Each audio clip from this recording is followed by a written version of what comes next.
Welcome back to State of Affairs. Democrat Wendy Davis hopes to break a 20-year losing streak for her party and become only the third woman elected governor of Texas.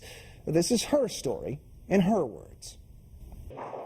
It's 12:45 a.m. State Senator Wendy Davis of Fort Worth closes her eyes and catches her breath. It's been more than 13 hours since she slipped on a pair of pink running shoes and walked into the Senate chamber, a figure largely unknown to those outside. 13 hours later, she will emerge from that chamber as Texas Democrats' biggest political superstar.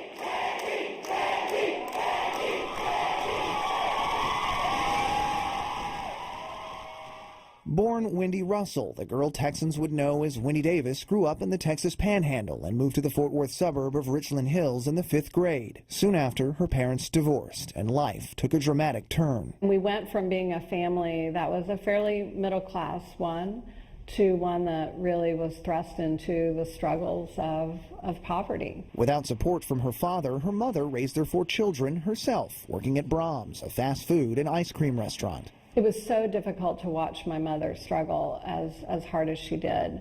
My mother doesn't have much in the way of an education. She unfortunately doesn't have the benefit of a high school degree. We all went to work very young. I started selling subscriptions to the Star-Telegram when I was 14. After graduating from Richland High School in 1981, she was soon married and living in a mobile home park with her first husband. The two separated shortly after the birth of her first daughter, Amber, and at 19 years old, waiting for a divorce, Russell was a single mother. Every day literally was a struggle. At nights, she waited tables at her father's dinner theater, all while taking college classes and caring for her daughter. What that meant for me was that every single day, from the moment I got up early to the moment I put my head on the pillow late at night, was a day that was filled with nothing but work.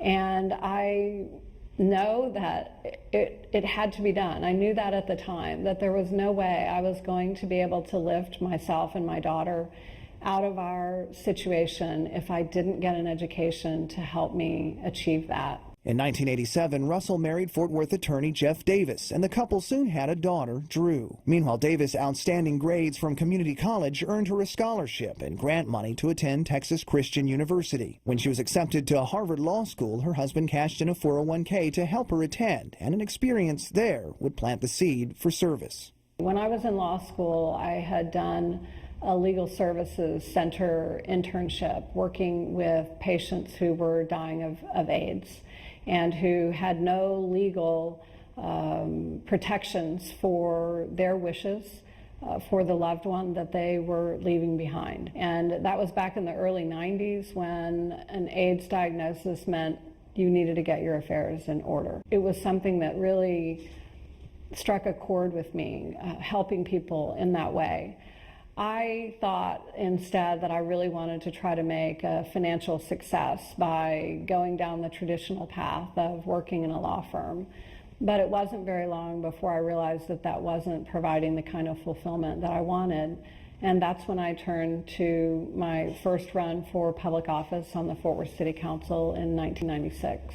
Defeated that time, she would win the seat 3 years later. Then 2003 brought another painful separation, this time after 16 years of marriage. You can play holier than life with my life story. After details concerning custody and finances were questioned in 2014, Davis and her daughters fought back, calling both a joint effort. I will always be grateful to Jeff for that partnership. And when our marriage ended, 10 years after my graduation, he and I remained partners, sharing the responsibilities of parenting and doing what was right. And make no mistake, the best mother in the world. In 2008, voters elected Davis to the state Senate, where her first filibuster was against billions of dollars in cuts to school funding in 2011. We are failing our school children by adopting this plan. And when Democrats looked for a senator to filibuster controversial anti-abortion legislation in 2013, they turned to Davis once again. There is no factual reason to make these changes. Through 11 hours of speaking, 2 hours of procedural wrangling by her colleagues, and 15 minutes of deafening shouts from the Senate gallery. So that the members can properly cast their vote. Davis, though exhausted, remained on her feet, telling media afterward. And when you're fighting for what you believe in, It's amazing the strength that you can have to do it. By the time Davis emerged, the 100-year-old Capitol had filled with a crowd numbering in the thousands. Urged on by fellow Democrats, Davis declared her candidacy 4 months later. To be the 48th governor of this great state. The issue of abortion has taken a back burner on the campaign trail. Davis' focus has instead centered on the issue she stood for first. We've got great teachers, we've got great students and dedicated parents across this state who want their children to succeed and have the same sort of path open for them that I had in my life. But we aren't dedicating our focused efforts on making that happen. Our education system isn't what it needs to be. And our ability to help our young people find their way into college, whether it's a four-year college or a vocational or a technical arena, has been severely limited by virtue of a withdrawal of state support.